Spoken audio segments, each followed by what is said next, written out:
औज़ुबिल्लाहिमिनश्शैतानिर्रजीम बिस्मिल्लाहिर्रहमानिर्रहीम। अस्सलामु अलैकुम प्यारे बच्चों। आज सोन class 4th primary subject English यानी सब्जेक्ट इंग्लिश टॉपिक सोन टेंसेस यानी ग्रामर सोन टॉपिक टेनस। आज पढ़ो टेनस। गुब्रो टेनस क्या गो? युस टेनस छ there are 3 types of tense यानी इस पढ़ो इमुक basic. There are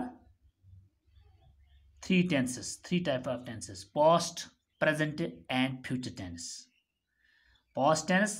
present tense and future tense. युस गोब्रियो इस लिखो गोड़त past tense शाबाश, present tense तो त्रीम क्या सो गो future tense. Future tense युस टेनस छ एक्चुअली युस टेनस करा इंडिकेट क्या करान इंडिकेट करान यह माज हावान आस कुन चीजुक वक्त यानी जमान वक्त एक्शन एक्शन क्या हावान एक्शन या कह वाका युस गुमुत आस पथ कुन या इन वूल आस गसन वूल आस या चलान आस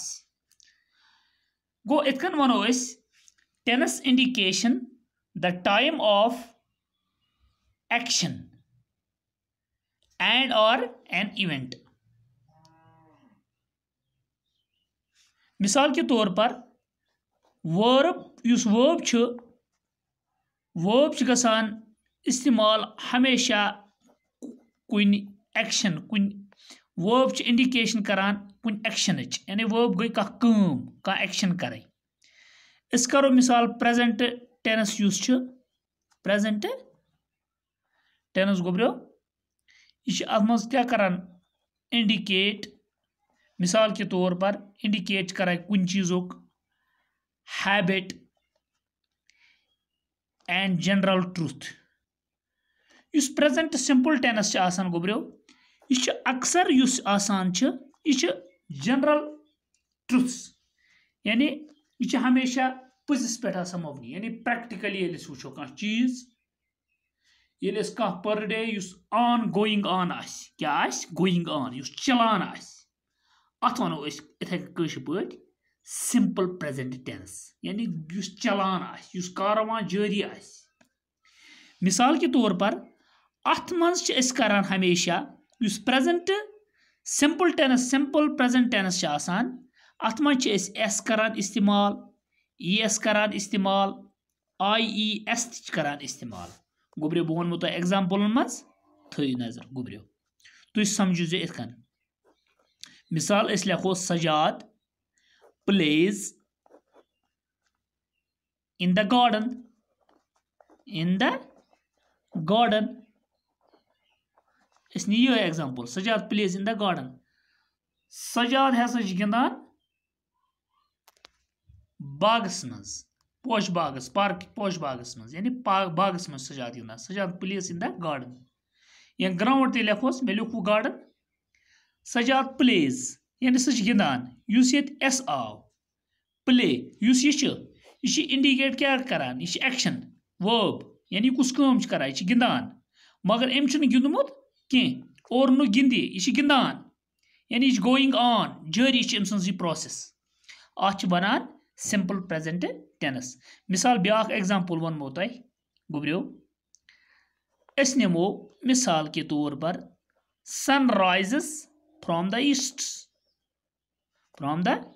ईस्ट यानी अस मा वनो आफ्ताब हसा खोत आफ्ताब खोतमुत या आफ्ताब खस अस वनान इथे कन कि आफ्ताब हसा खसान मशरिक अंद आफ्ताब खसान मशरिक अंद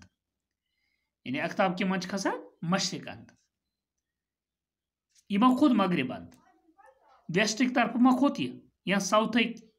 या नॉर्थ तरफ मा खोत यह खोत ईस्ट तरफ सनराइज फ्रॉम द ईस्ट यह खसान अमीद गो युस यह गोइंग ऑन अत वनो सिंपल प्रेजेंट टेंस या मिसाल के तौर पर यह ई एस ते आव वो वो आई ई एस कत ई एस मिसाल के तौर पर लिखो गोब्रियो या वनो ही वॉचस टेलीविजन सह टीवी वुछान यानी तम वुचमो टीवी कह नु वुच सह वुछान यानी तस आदि अमुक हैबिट बनियामुत अमिस यानी ही वॉचस टीवी एवरी डे सह दोहे दोहे वुछान टेलीविजन क्या वुछान टेलीविजन वॉचस ई एस आवा गोब्रियो या असन वनो शी स्टडी स्टडी युस अत लिखो शी स्टडीज फ्रेंच सह फ्रेंच परान फ्रेंच बोलान फ्रेंच परान सह गोब्रियो युस यह गो सिंपल प्रेजेंट टेंस युस अमुक दुयम गो पास्ट टेंस गो सह माजी यानी उस माजी उस काम गमत आस कंप्लीट तथ वनान पास्ट टेंस वर्बस यानी सह काम वर्बस सह काम इन सिंपल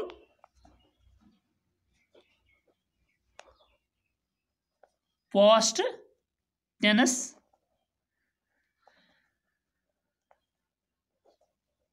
indicate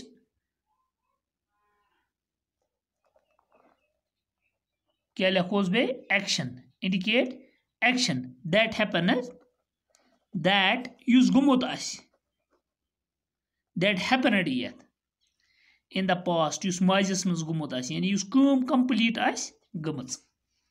अत वनान गोब्रियो युस हमेशा अत करान ईडी इस्तेमाल क्या करान ईडी करान इस्तेमाल अत यानी यह गई पास्ट काम माजी काम मिसाल के तौर पर बह वो तुम कह एग्जाम्पल साहिल यानी साहिल प्लेड इन द ग्राउंड साहिलन हसा गिंद कत ग्राउंडस मज यानी तम गिंद अम कोर कंप्लीट यह गोइंग ऑन कह चलान कह बल्कि अम कर कंप्लीट ही कंप्लीटेड हिज वर्क यानी तम कर पन काम कंप्लीट अमिस कुस काम प्लेड प्लेड क्या यह वर्ब एक्शन हाँ क्या गोब्रियो एक्शन गो प्लेड आ यह गो पास्ट टेंस ईडी लगो ना प्लेड या लिखो साहिल प्लांटेड ब्यूटीफुल ब्यूटीफुल क्या लिखोस सप्लिंग ने कुल लयम नई कुल इन द पार्क या गार्डन अम हसा लय नई कुल लगन प्लांटेड क्या गो लगन यानी युस यह एक्शन क्या गोब्रियो एक्शन तो तरो गोब्रियो फिक्री गो युस यह एक्शन इथे कन पढ़ो गो बोर्ड वनस पढ़ो गोब्रियो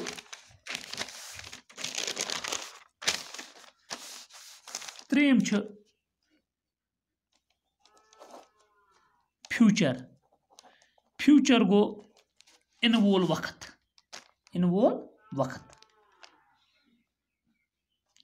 verbs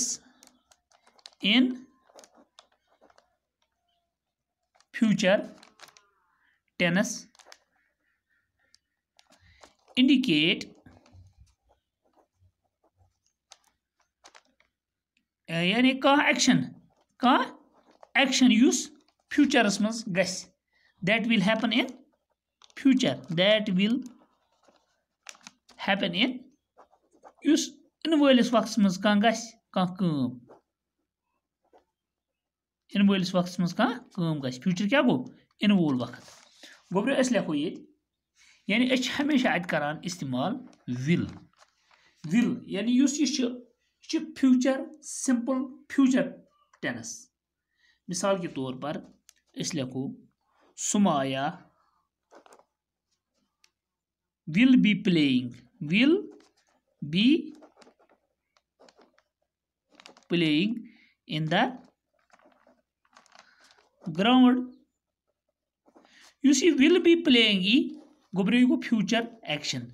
यानी फ्यूचर इन वालिस वक्त मज गई, यानी सुमाया हसा गिंद ग्राउंडस मज,